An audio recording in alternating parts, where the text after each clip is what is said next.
Bandeko balanzelo la ka Top Congo FM mingi penza ya magazine Top 7 ezali magazine ya lolaka Top Congo FM mo ekolobela ka mingi penza manso ya mutuya oyo etambusaki biso poso mobimba bongo bandeko balanzi lokola boyebi tokolobela penza poso ye makambo matali nini ezali kotelemisa bobimi ya mbula matari okati ya ekolo Congo démocratique tokolobela pe bo bendani to pe crise ezali na assemblée provinciale ya Kinshasa na pe na kati ya gouvernement provincial o ezali na kati ya bango pe hôtel de ville elongo na assemblée provinciale ya Ngumba Kinshasa tokolobela pe blocage o ezali kino sikawa ya sortie ya gouvernement na pe ba différentes propositions pour na etali sortie ya makambo etali mingi penza réforme ya mapono kati ya ekolo RDC bolandaki ndeko Corneille Nanga bolandaki pe ndeko Martin Fayulu pona cycle électoral ya 2023 kwa kosalema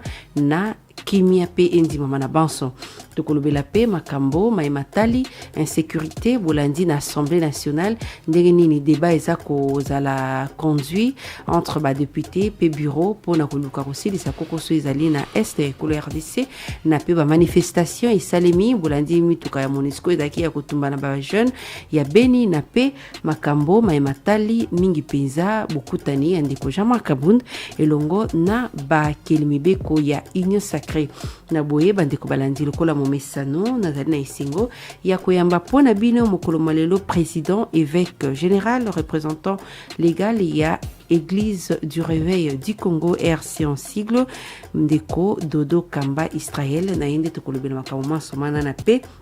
makambo matali ba contrat oyo Église de Réveil asili bon ko signer elongo na yoko banque topé banque oui esika ya kobomba misolo pona komeka un peu ko redorer image ya Église du Réveil du Congo na boye na pesi mbote ndeko Dodo Kamba mbote maman bonio Nzambe azobatela biso Nzambe azobatela tolobela na ino lokola moimboka pe lokola tata ya milimo lelo yo tango za komona plus de près de 50 jours après publication ou bien après nomination il y a premier ministre lelo ezobima lobby ezobima gouvernement ote parce que représentativité ils opposé problème ya ba femme non parce que ezako sala yo ndenge nini bon Ezo sala pasi, il faut reconnaître yango parce que namboka na biso ndenge ezo kendela surtout na malobanyo sur bamaki na etali ndenge mboka etambolaki na ba gouvernement elekaki alors batunyo so bazozela que gouvernement etiama en place pour makambo ya sika salama et aussi longtemps que ezo umela ezo déranger mais aussi il faut que et loko ezwaka temps pona ko bima peut-être temps wana ezo permettre que esalema malamu lié que bima peut-être pressé pour et répondre na ba attente ya batute donc na kanisi que toko kozalaka ka passion ndenge aussi tozali yango mais na kanisi que makamunyo se kosalema malamu naza na confiance sikawa ozape ozali na batoyo bazako kabula makanisi parce que balobaki ke FCC inde ezali ko bloquer sortie ko bloquer marche ya mboka FCC ezali ko bloquer ba institution FCC ezali ko bloquer mokambi ya mboka est-ce que lelo ndeko Kabila naloba ye ami benzi sikoyo est-ce que aux alliés pe na bo bazo kanisa que ezalaki vraiment que blocage bandé ko tana ndeko Kabila ou bien na ba politique ya mboka na biso bon na yebité na za politicien té d'abord eloko na ko koloba isa que toko koloba té que FCC ou comment mais na kanisi que koloba kozala conséquent s'il faut koloba isa que tolobi que gouvernement ezalaki en place ou ezana utile le bien entendu sortant ezalaki na moi ba kokoso moi ba problème ezalaki ko répondre na ba attente ya population te ya mboka na biso alors toko boaka discrédit kaka na ngambo ya FCCT parce que ezalaki corps mobimba ou ezalaki ko constituer yango na ba partie prenante nyonso donc ndeboye tozoloba que tozosala confiance na gouvernement ekoya pour meka ko revoir politique nango et nakanisi que kopesa biso résultat malamu parce Est-ce que que bato yango ya FCC to nini bakoki mpo se retrouver lelo na gouvernement lelo, donc il y a problème, il y a peut-être ndenge makambo ekendelaki c'était pas bien, mais qui nazokanisa kikoki s'arranger avec le temps. est-ce que lelo yo obanzi était l'une des causes oyo et ça là qui était gouvernement à la publicité et ça là qui représentativité à la hauteur il y a 30% il y a bassi Ce qui est le Bamaki Bongo, je peux croire, parce que nakanisi que Nambo Kanabiso, ils ont la loi, ils ont voté par rapport à la représentativité, il y a Mwasi, il y a gestion à la chose publique, nakanisi que ceux qui manquent à raison et qu'ils ont avancé n'dengewana, nakoyika ko croire dango, parce que il faut pas tenir compte nango. Donc, na monité pourquoi nakoko boya ko croire na bateau balobi likambo eza ndenge wana, d'autant plus que foi na ngai ezosenga ngai na ndima moto alobi likambo. ndeko Dodo Kamba tozali kokoba sikawa lelo oyo tango oyokaki ete ndeko Jean-Marc Kabund oyo azali président AI ya UDPS mpe azali membre président mpe ya task force ya travaux eza kozala négociation pour la sortie ya gouvernement akutanaki na bakeli mibeko ya union sacrée ayebisi na bango ete bandeko e soki gouvernement ebimi bosilika te tala boye na boye soki toza kocontinue kaka tolongwaki na 45 tokomi na 47 tolongwa na 47 tokomi na 55 ekopusa biso ti tokutana na gouvernement sortant eza 60% oyo tojujaki yango ezalaki monene makasi. Bon, nakanisi que honnêtement parlant, la déclaration oyo esalemi na makambo etali union sacrée nga nakoki ko croire te que bato oyo bakoti na union sacrée baye pona ba poste, en tout cas nakoki ko croire nango te, parce que nakanisi que bakoti na union sacrée pona kopesa maboko na ba vision ya mokonzi ya mboka pour que makambo esalema malamu, mais nakanisi que nakati nango ekoki kozalaka na moto akokanisa que il faut nazwa ministère tel tozwa ministère tel na compte ya parti na biso po tokoki kosala malamu par rapport ya ba compétence toza nango to ba idée toza nango pe ensemble, mais ce qui alobi ndenge wana eza pona kotalisa que évidemment c'est ba parti non sotende ba. Oui, parce que alobi était soki esali ete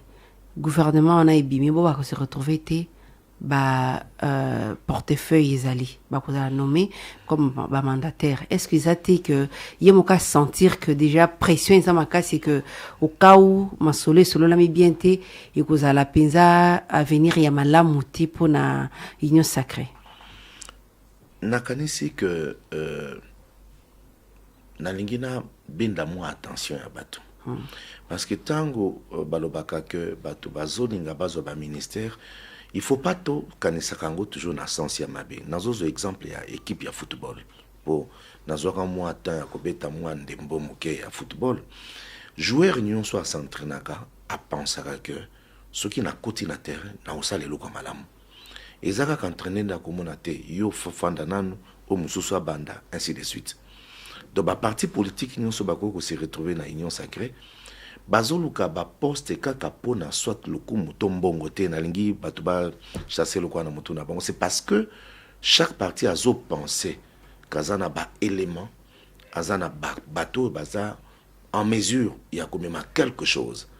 nde bazolinga pe bazwa espace, parce que eza lokumu eza honneur. Quand on dit que bon gouvernement bimi bosali musala pe bat babeti maboko, donc honneur wana bat bazolinga bazwa place par rapport nango évidemment. Les ate pona ba intérêt na bango moko. Je ne peux pas établir ça honnêtement, parce que nakanisi que tozo tendre vers mboka oyo to lingi biso nyonso que ba anti-valeur et longwa, corruption et longwa ainsi de suite. Je crois que tous on na contexte ya malamu que ba nyonso bazoluka ke nazana ba jouer à malamu boti ya bango, parce que nazo kanisa que tokomema quelque chose de meilleur. Mais nakati nango évidemment on peut pas satisfaire tout le monde. Je crois qu'azo ningalo ba que voilà nakati équipe faut bato baye ba na union sacrée, nako ko senga na bande ko nyonso union sacrée baye ba que na kati équipe ezalaka na bajoueur nyonso babetaka na terrain te eza na bo babengaka bango baréserve boza pembeni mpe eza na baoyo babengaka yango baza lokola na équipe technique bazoencourage bao baza na terrain ebongo ntango peut-être avant bakende balakaki bango ete boya tokopesa bino peut-être. Bon, ça dépend, peut-être il y a approche des alaki, mais on peut toujours comprendre. Parce que dans le bon temps, soyez capable bêta à apporter quelque chose. Mais ce qu'on y est, babi non. Tout le monde qui est zelana nous, peut-être tu peux faire ça et ça. Et puis, pour l'instant, aligner ça. Je crois que Nazolinga, ce qui union sacrée et réussir, na kopé ça na. Vous avez ça en chance et réussir. Na kopé ça en chance et belé. Na bactérie au bazan kati. Il y a pas de problème. Il faut toujours croire. Tout à la kama. Nga naza optimiste. Naninga toujours comme on a makambo. Ou bien la positivité na union. Donc nazolo ba na bande quoi union sacrée. Beau ça la équipe na bino. Union sacrée ça lokola équipe moko ya bateau. Quoi apporter quelque chose. Et tout le monde ne sera toujours pas au devant de la scène, mais bon, mais encourageant ceux qui sont en train de jouer les rôles. La équipe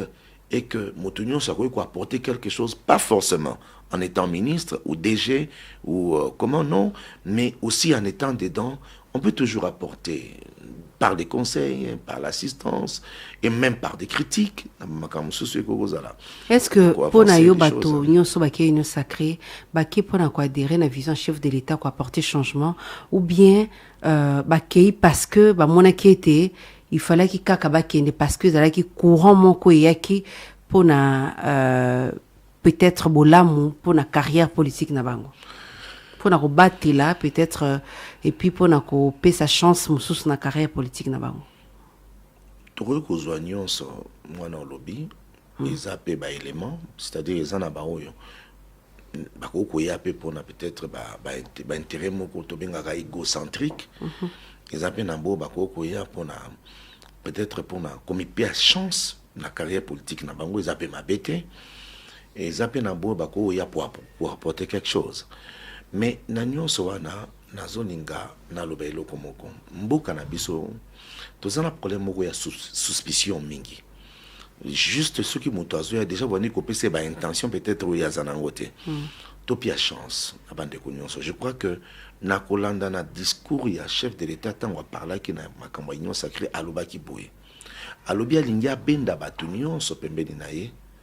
pour batambola na vision likanisi o ya zanango. Je crois que en approchant tout le monde, a dit que c'est pour un changement. Tu arrêtes jamais. Kuganga yango tous les jours dans Boka Nabiso, changement. Je crois que les gens ba artisans changement, ils appellent na bo ba bénéficiaires il y a changement. Nakanisi que population osé la changement et batunion so baye l'union sacrée. Nazo monango d'abord dans du côté positif. Et que nakanisi ke baye pour un changement et pour apporter quelque chose. Évidemment, Moutunion se tendait à se retrouver peut-être aligné pour peut-être gouvernement sortant il y a Ndikoyi Lukamba Lelo Oyo bango bazalaki na effectif il y a 60 balobaki tizalaki monene lelo ndeko Jean Marc Kabonda lobi ete ba comme na 55 et puis ceux qui za ko continuer kaka bongo toko avoisiner nombre to banda ko lobaki le kaki monene ozomona te ke bokesani peza makasi kozala te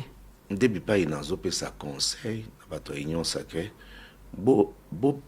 sala union sacrée ezala équipe ya bato o bato nyonso ba ko se retrouver kaka na scène te pour dire que que la population ma plus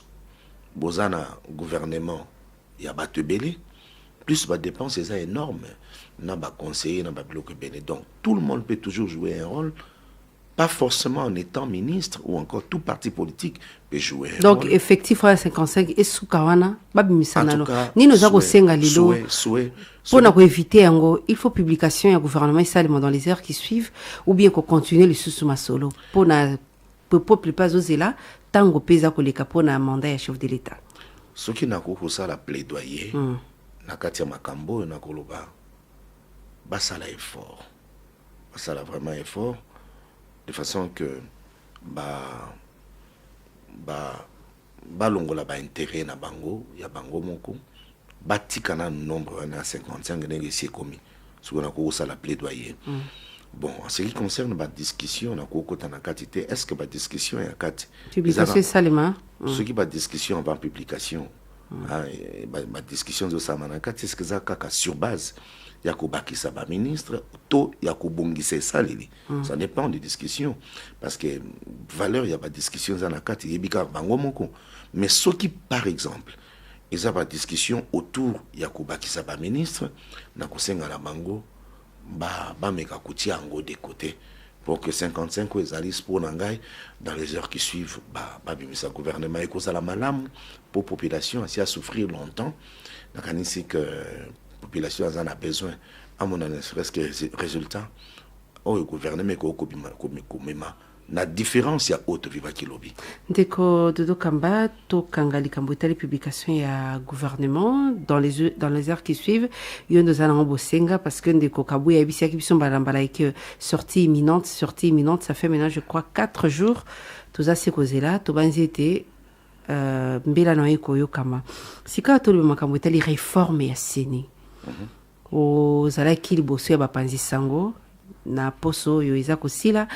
pour la bino église du réveil du Congo ni ko salema pour que tous ba réforme ya solo ma ponome ko salema na boto semebeko endi mama atana batinyo soteme na majorité ya population. Bon na sorti tout ça là qui récemment na réunion totenaki na hôtel même ligne total ce qui vision na biso pour na koloba que tous en a poussé dans beaucoup na biso tous ba zalaki mercredi ya semaine voilà tous en a poussé à cause ba élection oeza transparente et crédible et apaisée en même temps parce que to bundani mingi na mboka na biso ba élection c'est ça la nécessité ka ba problème belé alors parce que tozo kanisa yango ndeboye to sali ba proposition déjà pour na etali biso neti nini to sali ba proposition à ko former ba to ko préparer ba to ba kozala ko former na tour na bango ba électeur na bato ba ko surveiller ba élection makambo etali autour toujours il y a élection et na kanisi que ba proposition na biso to sala qui entre autres to le baki que je crois que la réforme il faut ça là mais il y a deux catégories il y a la réforme to kaboli yango ndenge wana catégorie li boseza la réforme il y a la loi organique ou encore la loi ils ont porté organisation en bureau ya CENI donc wana ekoko sala le plus rapidement possible pour toi déjà ndenge nini bureau ya CENI constitué et bongo to donc pour na bino ba candidat ou bien ba membre bureau ba ko na ba parti politique ndenge zalaki parti EPC quota boy EPC quota boy eza na biloko eza déjà établi on ne peut pas le changer mais ce qui moi modification ko net nini par exemple ko na kati ya bureau bon moi je pense que société civile il faut avoir la plus quota ya ba parti politique absolument parce que na kanisi que pour qu'on dépolitiser absolument pour dépolitiser bureau ya CENI et puis CENI yango moko mobimba pour tous s'attendre à une élection ils transparente et puis crédible et puis ils allaient apaiser pour ça la condition madame donc ndé tolobi ba loi organique ndé zana nos priorités tous au senga qui va ça le plus rapidement possible à partir nango toye ba déjà monta ko diriger CENI et puis ba loi électorale misusu ekoya kolanda eko ko salama pendant que le bureau sera déjà établi et bien entendu ti to kokoma na ba élection na ba échéance ce qui les lo candidat nini yango bino bozolinga a remplacer Corneille Nangaa candidat a kozala na moralité na ye ya kokoka et moto ayebi musala azwa ba formation na makambo etali yango et bon je crois que c'est tout et puis ce qui est là peut-être candidat à l'église catholique et azui beaucoup soutenir absolument parce que le problème est chaque parce que présidence ezalaka domaine privé il y a la confession religieuse. Il y a CENI. Oui, on peut le dire comme ça. Mais il faut que pour l'équilibre ezala, on dit que ceux qui sont catholiques va proposer, musulmans va proposer, l'église du réveil a proposé, kimbanguiste va proposer, surtout kimbanguiste bango nanu ba. Il faut avouer que bango depuis makambo bandana nous va proposer penza candidat na bango correctement. Si bango peut va proposer l'union des églises indépendantes va proposer orthodoxe ou encore armée du salut. Toko sala évaluation candidat ou à remplir ba critères ko les kabasusu yende bokundima yende tokondima et puis consensuellement na biso nyonso toko za une décision vous allez parmi bato bazako zala je dirais ferme pour que l'élection soit en 2023 pas de glissement. Ah non tozana pour ça glissement et puis n'andimité que même ata mokonzi mboka ko kanisa na mutuna ya tambala moko likambeta glissement. Tous en a besoin que l'élection salama na mboka oyo na temps nango na kanisi ke kozala malamu pona ko respecter constitution mboka na biso et puis ko tia motonyo en confiance. Parmi ba réforme de ko Martin Fayulu pendeko Corneille nanga ba proposer ba lobi était et singulité était candidat moko azala na ba je dirais à la présent n'a pas poste belé donc à se proposer n'a pas poste belé il y a élection par exemple le candidat Moka Koko à en même temps candidat président député national député provincial et puis ceux qui peut-être à amitié dans la place on a suppléant naé bas à la témoin sinaé bananaé lekinaé comment y on dit bon pour nangai ceux qui n'a pas émettre avis simplement n'a monique ngala mona kama bete moto azala na suppléant na ezala mwasi na ye mwana na ye tonde connaît ceux qui sont compétents ou compétentes kanisi que eko zala mabete parce que eza famille na ye ndé empêcher non parce que ceux qui mwana no za compétent to mwasi no za compétente to mobali no za compétent alors que tu es suppléant na yo po yebi que na sima soki ngai naza na ba makambo susa ko yiko s'occuper nango donc yo moi mabela ngote non bon après il faut avouer une chose et puis na moto a se représenter partout et tout ça et ça ba pratique et salama qui peut-être ndeko Fayulu Martin Fayulu ndenge a proposé peut-être en voyant ba conséquences nango peut-être ça mala monter faut dire que on les appelle domaine politique ngai nazo maîtriser bien té alors faut bâtir pe lito ina o ya sali quoi proposition peut-être ba conséquences nango a monique ils a mala monter alors si tel est le cas avec analyse na peut-être ils a approfondi ti mi na résolution là donc il faut comprendre que c'est normal élection à deux tours. Oui, là vraiment en tout cas il faut tozongelango na kanisi que honnêtement et pia sens na makambo à l'élection. Là je suis tout à fait d'accord. Vous allez d'accord et bongo na makambo toujours itali maponomi makambo itali machine à voter o ezala servi kaka pona ko compter ba bulletin mais ezala te ki bato ba ki ne voter na machine à voter. Vous êtes d'accord non? Tout dépend na politique oyo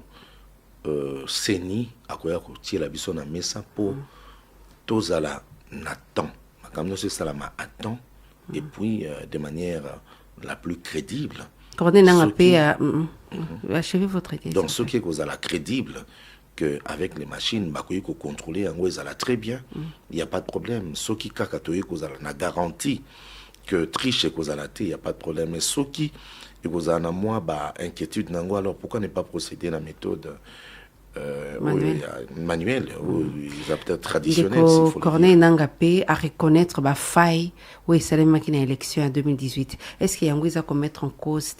ba résultat 2018 parce que à l'objet était bien sûr il y a eu des failles oyo salemaki oyo ezalaki énuméré na kati ya processus électoral et puis élection il y a 2018. Bon, je dois d'abord vous rappeler une chose.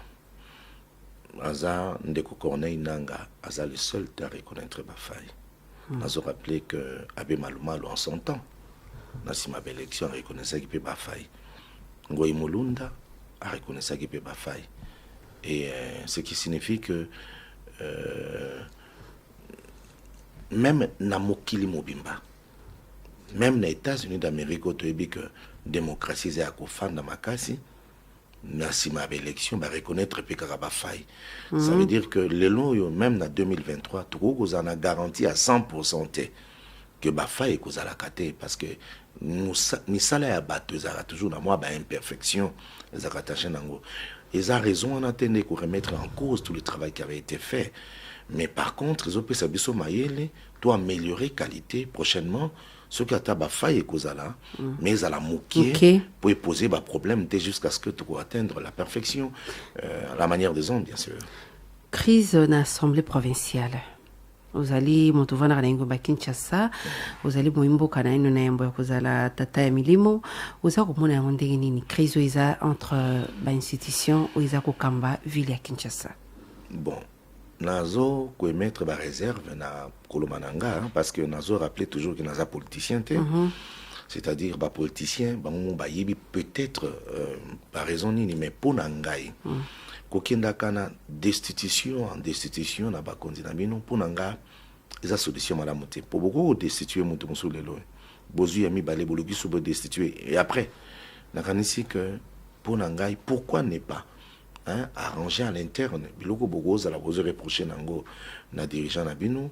pour améliorer et que bon mécana nous ko pousser ba tentative ya kubongisa biloko bino bozo reprocher nango peut-être méthode wane koko simba et pourquoi ne pas recourir peut-être na bateau et bakoyi kozala na mayele na sagesse ya kozongisa bandeko na nzela mais après ba raison ya quatre ezaka ba politiciens de bayibi que peut-être c'est la voie la plus meilleure peut-être pour na ko meka ko diminuer ba allure musu satana moto akoyaka sima mais bon et après pour moi nazo prôner sur na ko sala moi plaidoyer par rapport nango pour na mboka na biso to kotisa méthode wana toujours akoluka ko destituer ka batute to luka peut-être mayele nini to ko banda ko sala pour na parfois ko contraindre moto ata changer ndenge biso tozo zela makambu peut-être ça peut résoudre le problème parce que pour na yo moko en tant que habitant ville à Kinshasa ozo juger ndenge nini opération Kinbopeto et puis ba mbongo bato baza kofuta ndakisa ba taxe ba vignette bon na bongo na ita ya banzela na biso tozali na yango. C'est vrai que les lois tokoki koloba que nanu musala ya makasi salamité mais kolanda na vision chef de l'état oyo gouverneur azolandela et puis na bato nyonso na kokopisa des chances na Kinbopeto pona ngai en tant que musala nzambe nazopesa ngo chance pona koloba que ba critique ou peut-être vice-gouverneur à Sali bazwango na côté positif pour abongisa bazwango na côté positif pour ba critique nyonso ezaka toujours mabete et la musande pour na kobongisa pour na c'est que ba longole parce que bazo ke na luroti ba ko ka ko destituer ndiko ni rombongo so ba destituer irozala malamu te pona avenir ya gouvernement provincial pe attente na bangona assemblée provinciale nazo pe ça toujours pas de conseil boyebi pour moto comme gouverneur pour moto comme député na tout banda na député et ça na bato ba pona ki ti ba juger que non bato belende ba poni a comme place wana c'est-à-dire ko sala moto wana agissement mo ko longola etoko bo frustrer bato nyonso oyo bazali na sima na ye c'est-à-dire ça ne construit pas l'unité ngana kanisi que so na koza na conseil ko pesa toluka ba méthode mususu to ko mzala peut-être nango et puis il faut avouer une chose des APG démocratiques tous dans un pays démocratique et na démocratie na biso il faut ça la preuve nango yango nozomona koto Godin po ebandaki nanu ba luka ba poser problème na ye en tant que démocrate andimi bon to kende tout ça na suka nango a gagné c'est ça le jeu démocratique en fait et bazwango na sens wana démocratie que ne rombonga ko côté masali critique na ye ils a normal peut-être ils ont pesa kutu mayele ya balobi banzela oya saleli ndakisa na ba média na ba vidéo yemoko asali yango peut-être procédure ya bien est-ce que ndeko ne rombonga mona kete ba nzela nyonso ya sali esimbite donc il fallait qu'il y a ça en public. Non, ça dépend. Peut-être na koko t'en affronté pour naebi Nerombungu ndeko Nerombungu vice-gouverneur kaka ndenge azo salamu salane na musika. Je n'ai pas eu le temps d'échanger avec lui ni les gouverneurs yemoko, mais en tant qu'homme d'église nazosala analyse nanga na ndenge mboka ezotambola pe na baconseil nakokopesa na baconseil nakokopesa na ndenge mboka ezotambola na lobi boye bavoi oyo aye a utiliser mpona kopase message na ye soki eza conforme te na déontologie ya mosala na bango ou bien encore na éthique ya ndenge esengeli je suggérerais à ce moment-là ezala ata na bareproche to bablâme tout ce qui peut se faire mais baprocéder kaka te ya kokweyisa ye parce que il faut pas aller de conflit en conflit et puis na nsima na eza na bato donc vous allez aligner une bagatelle ya bato na nsima na bino oyo baza contre bino et dans l'avenir ça ne donnera pas de bons résultats parce qu'un député faut faire très attention parce que ça n'a pas tout balingi et puis bazana simanae. Le frustré, c'est frustrer tous ces gens-là. Président évêque général représentant légal de l'église du Réveil du Congo RC na yambie ndeko Dodo Kamba Israël ndetozali kokoba sika tokota makambo Italie mingi penza insécurité na est ko le RDC semaine passée Olanda Kindi Komboso kebisa ki bakelimbe ko babima ba groupes armés débat on ezako continuer na est ba manifestation ezako continuer batumba ki kutu mutuka MONUSCO bazo senga MONUSCO na ba ONG nyonso ya défense à droit de l'homme bazala kuna bakende pona yo ndenge no sako mona makambo ezoleka na est ya mboka na biso. D'abord makambo est ezosala pasi tozana ba église ebele na est et nazana ba pasteur pour bazo représenter église du Réveil na est baza ebele et valablement représenté na mamisala na bango, ce qui signifie que ba guerre ba tuerie nyo sezo sala mawana ezopia passer na motema ezo déranger mingi et aujourd'hui tozo sambela pour que makambo ane changer et ce que na koza na plaidoyer na ko sala pour na parti wana est nazo senga vraiment na bakondi ya mboka ko banda na président de la République yemoko chef de l'État à s'impliquer vraiment makasi azonga simate tous en a besoin ya kimia na parti wana et ce présence na yekune ko changer le kondenge ala kaka kino sika bon boyebi président azana misale belelelo yo azana Union africaine azana mutu nango mais avant à la président Union africaine azana le président mboka Congo nazoya ce qui signifie que koko bala kaki kakazala kuna sur place mais soka qui était peut-être par rapport il y a ba misalo azana ngo oye bakisa milikola misala na ye mais n'empêche na musika tout comme na pembeni akoki toujours kozwa ba résolution oye ko permettre que kimia kota kote wana mais nazoya problème nanga ngina lo baboye omoni troubles zo salama na est nyonso zo salama lelo naza ko mi féliciter nango pe nazo féliciter ba jeune oyo ya est nyonso bazo sala pona nini ezo lakisa ke toza na pays moko démocratique. C'est ça la démocratie. Bato baza mécontent pour telle ou autre chose. Mais baza empêché. Non non. Justement baza ko empêcher bango parce que il faut toujours encadrer pour que les débordements les alatés parce que ça en a battu toujours va profiter en bloc en pour poser aussi des actes criminels. Alors mais agissement wana ils ont un acte démocratique. Donc ils étaient parce que lembi parce que oui, évidemment. Mais bango kunande ba vivara yango chaque jour le donc, jour. Il a fallu que tout comme on apprend ils ont expression de démocratie ya ko la ça ras le bol to lembi. Alors mboka MONUSCO aza pona ba accord signé na mboka. Ce qui signifie qu'ils ont été na tongo koloba ke boke ne pe ba kei non. Mais eko pousser na MONUSCO place où azalaki na moins légèreté ya kotala que azala beaucoup plus pacifique azo siko ba disposition esengeli pour répondre na ba attente ya population. Moi je crois que ça les expressions moko démocratiques nazo zango de bon côté nazo arrêter te koloba yango et nazo senga na bandeko bakonzi ya MONUSCO et na organisme international nyonso eza organisme international nyonso eza na mboka na biso ezwa ba disposition nango de manière à ce que sécurité travailler pour la sécurité à est et puis changer les choses pour que vraiment sentir importance na bango. Tango ndeko Kabila massacre zalaki tango ndeko Félix Tshisekedi za kokoba donc problème ya insécurité à est zalaki Kabila te lokolo ezali kolobama. Oui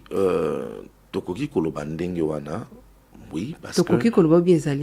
Ben oui, parce que Et puis depuis tout ce temps, bon, ils ont un langage politique. Hein. Soki bakoloba Kabila, lelo batmusu bakoloba ezali président Félix to bakoloba nde baloba ezali Kabila, mais bazolo bango par rapport à la responsabilité. C'est-à-dire yoza mokondi. Tant bazoboma batu quelque part, c'est-à-dire barolati soka kango ata so oza concerné te. Parce que bazomona ke ozozo ba disposition esengeli ya tenter. Mais ça peut pas si difficulté au mona bakondi bakuta na rango. Bazo bundana mais obi ke ko bundana ba multinational oyo baza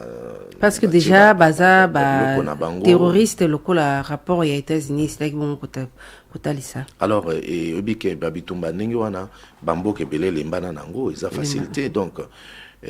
pona ndeko Kabila tango azalaki ezaki facilité et ça se voit. Ndeko Félix Paye ça peut facilité mais donc il faut copier à chance na gouvernement ezobima et puis copier à chance na président de la République na ba déclaration na salaki pona ko promettre que Kimi Kozonga na tikali optimiste que Kimi Kozonga na est poto zo sambela pe pona ngo pour Itali journée proposition, hein, chef de l'État a décidé, mais a proposé que journée à 6 avril, Parlement et ça, on dirait comme une journée fériée. Vous avez appuyé proposition, hein? Absolument. Parce que il faut reconnaître que Kimbangu a fait partie de l'histoire de Yambo Canabiso, de la valeur Yambo Canabiso. En tout cas, Simon Kimbangu a mérité une journée honneur Yandengwana et je crois que le président a bien réfléchi et n'a félicité Nango. Okay. Que ils a valeur Yambo Canabiso. Il faut qu'on paie ça le coup. Il faut qu'on paie ça le coup. Nakanisi que Sengeli Parlement travailler entériner Yango et beaucoup d'ambassades et couleurs d'ici ils a prêt Yakozala déguerpi parce que 8 mois mbongo futa marate eza soni pona mboka na biso nini kosenga avant to kota sujet ya suka pona Italie ba proposition na yo pona contrat au signé dito succès. Bien nakanisi que ndikambo ya ba ambassade na mboka na biso eza pasi na kosenga penza na gouvernement yo foibima basa la différence ba ambassadeur partout bazana ba mboka nyonso ya Congo basufraka eza pasi naza na mboka musuna kendaka na Europe na kenda na ambassade na biso na Italie pona zala bien précis ona monaka kuna na yoka pasi na motema na kuta bandeko ya ambassade bafandi babeta dame parce que musala ezate et puis ba conditions eza très compliquées et tango na yoki isalakanga pasi na temps wana nazo senga que politique il y a président Nabiso actuellement son excellence et qu'on va améliorer et surtout tout comme on a point wanate c'est vraiment une honte je crois que et au Kamina Matoi et gouvernement et Kobima na Kanisi et qu'on résoudre le plus rapidement possible. Oui pour na kusuki ça boyo tie boyo kanimoko na kati ya banque moko pe église de réveil objectif na wezani puis fonctionnement na wezandeng. Non, écoutez, tu signes qui contrat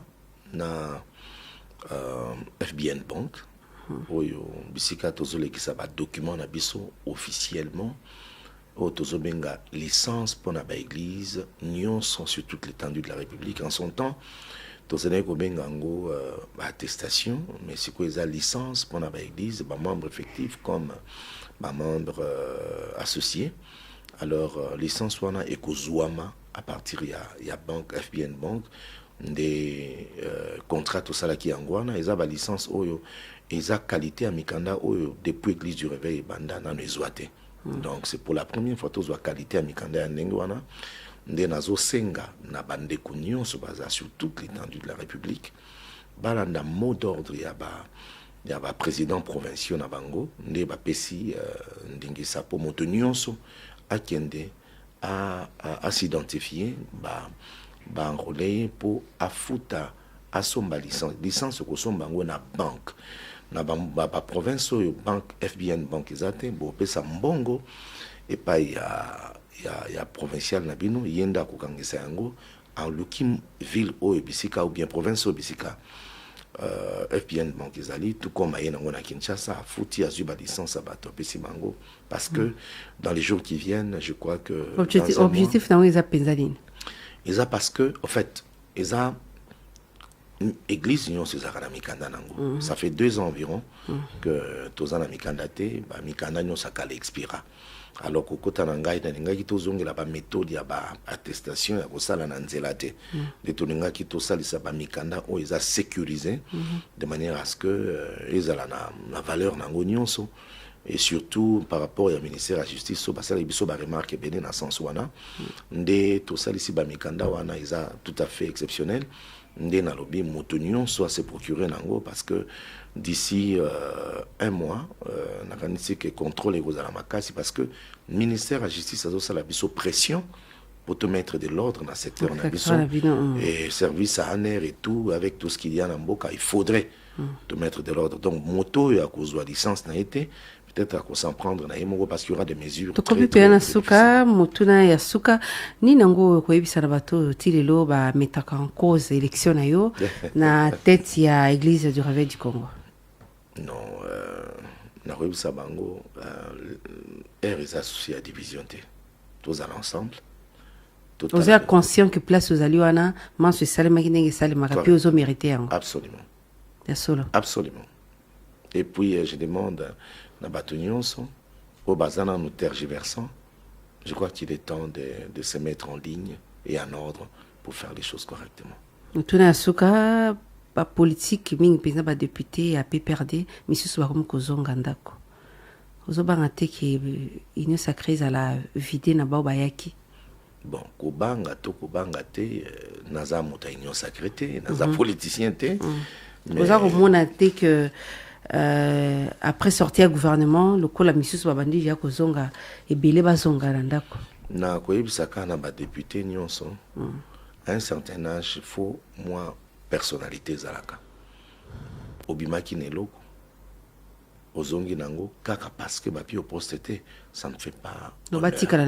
je crois que bazalaki sincère ya koloba que to koti na union sacrée pour le changement mon côté à l'obaki na côté na union sacrée pour le poste alors bape ça penza image wana te la kanisi que et que j'étais discrédit ma carrière politique oui tout bakotala ba au que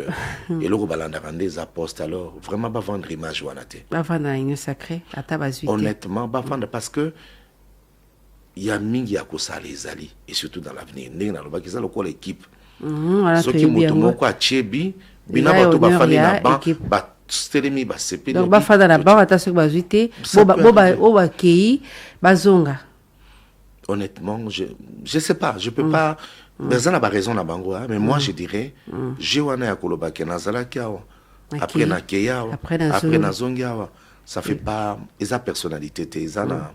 isa ponanga isa honneur te faut tous avoir la culture d'honneur dans beaucoup cannabis il y a solo deko président évêque général de Dokamba Israël na todio botona ni ngondima iko na lambela magazine top 7 ya mokolo malelo merci ngapena merci awande to sukisi manaka ya magazine top 7 ya mokolo malelo ndito kutani poste zali koya na moya bito pe invité mosusu boko makokomela biso na page Facebook top 7 top Congo FM ni mbarasi mato kutani kimebo boto ombo kabina